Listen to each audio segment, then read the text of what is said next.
शहर में air pollution की स्थिति खराब ही होती जा रही है, लेकिन दिल्ली में दिल्ली सरकार की कामों की वजह से और दिल्ली के 2 करोड़ लोगों के संघर्ष, मेहनत और सहयोग की वजह से दिल्ली में लगातार पोल्यूशन कम हो रहा है।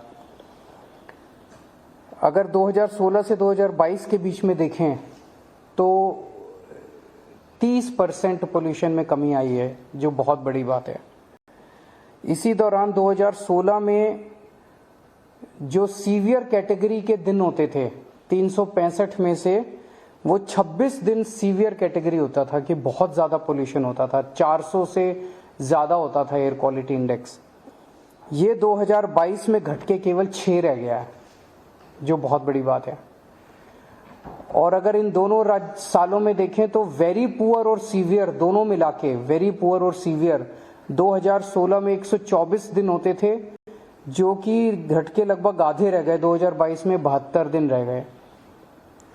अच्छी तरफ आए तो 2016 में सेटिस्फैक्ट्री, गुड और मॉडरेट 109 दिन होते थे। ये 2022 में बढ़ के गुड, सेटिस्फैक्ट्री और मॉडरेट 163 दिन हो गए, अच्छे दिनों की वो बढ़ गई है। ये सब हुआ, कई सारे स्टेप्स लिए हैं हम लोगों ने।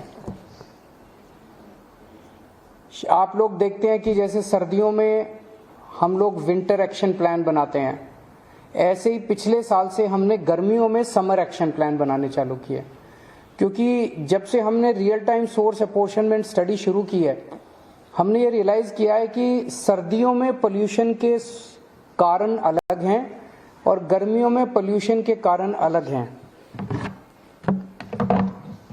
सर्दियों में पोल्यूशन के कारण मोस्टली हमने देखा कि मौसम में बदलाव के कारण होता है, पराली जलने की वजह से होता है, पटाखों की वजह से होता है, गाड़ियों से उठने वाले धुओं की वजह से होता है, और ठंड की वजह से जो लोग अपना वो ओपन बर्निंग करते हैं उसकी वजह से होता है। ये सर्दियों में होता है। गर्मियों में देखने को मिला कि इनमें से कई सारे कारण नहीं होते। गर्मियों में खासकर कूड़े के पहाड़ जो है वहां पे आग लग जाती है, जगह जगह कई बार अपने आप झाड़ियों में आग लग जाती है। तो हम आज समर एक्शन प्लान अनाउंस कर रहे हैं, जो कि इस बार जिसमें इमीडिएट कुछ स्टेप्स भी होंगे और लॉन्ग टर्म स्टेप्स भी होंगे। ये 30 सरकारी डिपार्टमेंट्स के साथ बैठ के ये समर एक्शन प्लान बनाया गया, जिसमें ये सारे डिपार्टमेंट्स पार्टिसिपेट करेंगे।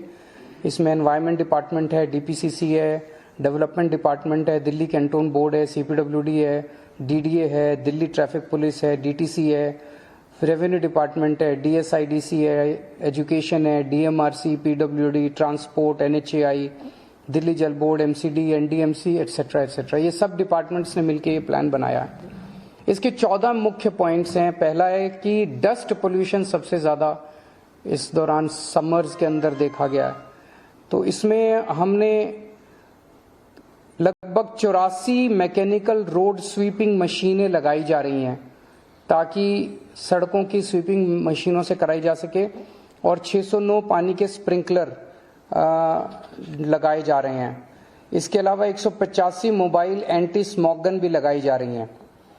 ये तो वो हैं जो अभी हमारे पास हैं। इस बार बहुत बड़े स्केल पे हम लोग 70 integrated mechanical road sweeping machines हम लोग प्रोक्योर कर रहे हैं, खरीद रहे हैं, और 250 इंटीग्रेटेड वाटर स्प्रिंकलर मशीनें खरीद रहे हैं।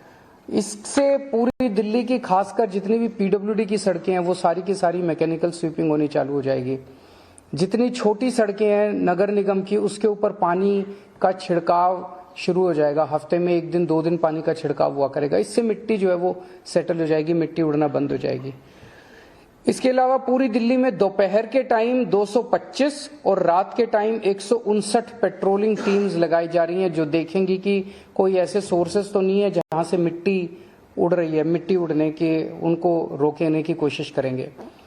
13 आइडेंटिफाइड हॉटस्पॉट्स हैं, वहां पे हम रियल टाइम अपॉर्शनमेंट स्टडी जो है उसके जरिए हम उन 13 स्पॉट्स पे आइडेंटिफाई करने की कोशिश करेंगे कि वहां कौन से ऐसे सोर्सेज हैं जिनकी वजह से मिट्टी उड़ रही है।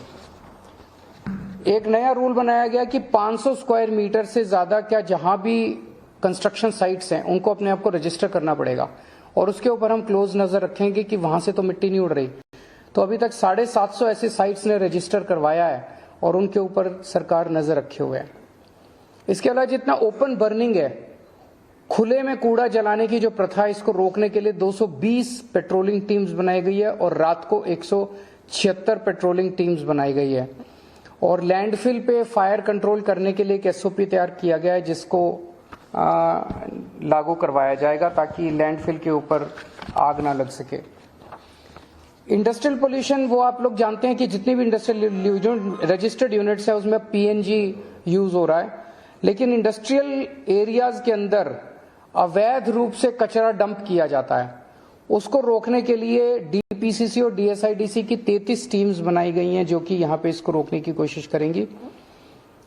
इसके अलावा इंडस्ट्रियल वेस्ट मैनेजमेंट के लिए पूरी योजना तैयार की जा रही है कि उनका कलेक्शन और इनका डिस्पोजल जो है वो साइंटिफिक रूप से किया जा सके।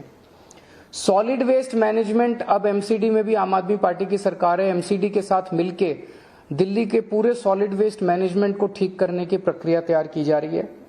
रियल टाइम अपोर्शनमेंट स्टडी जो है वो आप लोग जानते हैं कि उसकी मदद से हम एग्जैक्ट लोकेशंस पता करने की कोशिश कर रहे हैं। मोबाइल एयर लैब जो है वो हम जो 13 हॉटस्पॉट्स हैं वहाँ एक एक हॉटस्पॉट पे मोबाइल एयर लैब ले जाएंगे और वहाँ का डेटा इकट्ठा करके 15 मई को दिल्ली सचिवालय के अंदर एक मीटिंग होगी, सारे डेटा को स्टडी करके एग्जैक्ट लोकेशंस आइडेंटिफाई करने के लिए। इस साल ग्रीन कवर बढ़ाने के लिए 52 लाख पौधे लगाने का टारगेट है, जिसमें 42 लाख पौधे समर के दौरान ही लगाए जाएंगे और इनमें से 4 लाख पौधे जो हैं वो फ्री में बांटे जाएंगे लोगों को। ट्री ट्रांसप्लांटेशन पॉलिसी जो है वो काफी सक्सेसफुल है। उसमें अब ये कोशिश की जा रही है कि जो पेड़ ट्रांसप्लांट किए जाते हैं उनमें ज्यादा से ज्यादा पेड़ जो हैं वो बचे रहें, जीवित रहें, उसके ऊपर अब जोर दिया जा रहा है और इसके लिए स्पेशल टीम्स का गठन किया जा रहा है। 7 सिटी फॉरेस्ट डेवलप किए जा रहे हैं। इनमें अनुकूल ट्रेल, साइकिल मार्ग, पक्षी देखने के डेक, कैनोपी वॉक, इन सब का इंतजाम किया जाएगा।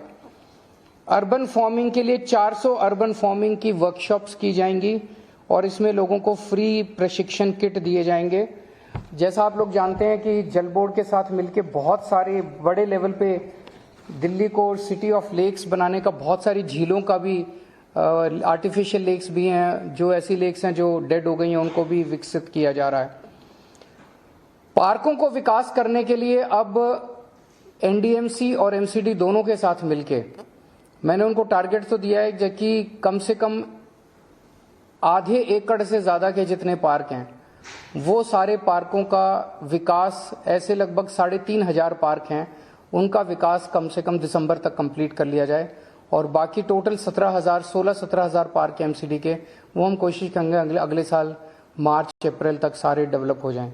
ई वेस्ट इको पार्क बनाया जा रहा है होलंबिक कला में 20 एकड़ की जमीन में। ये अपने आप का पहला पार्क होगा इस किस्म का पूरे देश में। 2000 स्कूल्स और कॉलेजेस में इको क्लब चल रहे हैं, उनकी अलग अलग एक्टिविटीज होती रहती हैं। और सबसे इंपॉर्टेंट है कि हवा कोई किसी की नहीं है। दिल्ली की हवा अलग नहीं है, हरियाणा की अलग नहीं है, हरियाणा की उड़ के इधर आ जाती है, इधर की। तो आसपास के सारे पड़ोसी राज्यों के साथ भी हम लगातार इंटरेक्शन करते रहते हैं कि उनके जो व्हीकल्स आ रहे हैं वो सीएनजी हों, ईंटों के भट्ठों से जो प्रदूषण आता है उसमें कमी हो, आसपास के दिल्ली के आसपास के जो थर्मल पावर प्लांट हैं उसमें प्रदूषण में नियंत्रण हो, जो दिल्ली के ट्रक नहीं है वो दिल्ली के बाहर से निकले। इन सब चीजों के ऊपर पड़ोसी राज्यों से हम लोग संपर्क में रहते हैं। तो ये सारी चीजें हैं, यही इसमें कई सारी चीजें आप लोग देख रहे होगे वो भी हैं जो विंटर एक्शन प्लान में भी थी, समर एक्शन प्लान में भी हैं। और ये इतनी क्लोज निगरानी रखने की वजह से ही दिल्ली की आबो हवा में इम्प्रूवमेंट हो रहा है। मैं उम्मीद करता हूं कि अभी भी दिल्ली के अंदर पिछले साल 6 दिन थे जो सीवियर कैटेगरी में थे और 66 दिन थे जो वेरी पुअर थे, 72 दिन थे। जल्दी 1-2-4 साल के अंदर एक भी दिन नहीं होना चाहिए जो सीवियर कैटेगरी और वेरी पुअर कैटेगरी में हो। अगर आपका 1-2 कोई क्वेश्चन है तो। लगातार हमने देखा है कि जैसे आपने पड़ोसी राज्यों की बात कही तो वहाँ से लगातार ऐसी, जैसे भोपाल ने की बात में बताया था कि केंद्रीय मंत्री से भी समय मांगा मिलने को लेकर और खासकर यूपी या हरियाणा की तरफ से जो प्रदूषण आता है, तो इसको लेकर कोई ठोस कदम उठाने की जरूरत है? हम लगातार संपर्क में तो हैं और खासकर अब पंजाब में चूंकि हमारी सरकार है वो मैं लगातार पंजाब के मुख्यमंत्री भगवंत मान जी के संपर्क में हूँ। वहाँ कई सारे स्टेप्स उठाए जा रहे हैं और मैं उम्मीद करता हूँ कि इस बार पराली में 100% कम होगा, ऐसा तो मैं उम्मीद नहीं करता, लेकिन काफी कमी आनी चाहिए इस बार पराली के अंदर। इलेक्ट्रिक वाहनों को भी सर बढ़ाया जाएगा? इलेक्ट्रिक वाहन तो बहुत तेजी से बढ़ रहे हैं। 2025 का हमारा टारगेट है, जबकि ऑलमोस्ट 8-8,500 व्हीकल्स जो हैं वो पर। Thank you.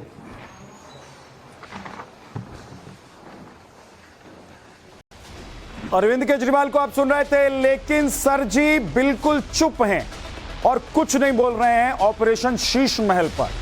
अरविंद केजरीवाल और उनकी पार्टी ने टाइम्स ऑफ नवभारत के रिपोर्टर्स को अपनी कॉन्फ्रेंस में जाने की इजाजत नहीं दी है। टाइम्स नाउ नवभारत के रिपोर्टर अरविंद केजरीवाल से सवाल पूछना चाहते थे। केजरीवाल को अनकट हम दिखा रहे थे ताकि आप ये सुन सकें कि अरविंद केजरीवाल को लेकर जो ऑपरेशन शीश महल में खुलासे हुए हैं उस पर अरविंद केजरीवाल क्या बोलते हैं। दिल्ली के मुख्यमंत्री, आम आदमी के मुख्यमंत्री जो खुद को कहते हैं, क्या वो बताएंगे कि वो खास कैसे हो गए? क्या वो बताएंगे कि करोड़ों का खर्च करके अपने घर को कैसे उन्होंने सजाया और संवारा है? और वो पैसे जो आम आदमी पर खर्च हो सकते थे, जो दिल्ली की जनता पर खर्च हो सकते थे, उन पैसों का इस्तेमाल उन्होंने 45 करोड़ रुपए का इस्तेमाल अपने घर के रेनोवेशन पर क्यों किया और क्या क्या किया?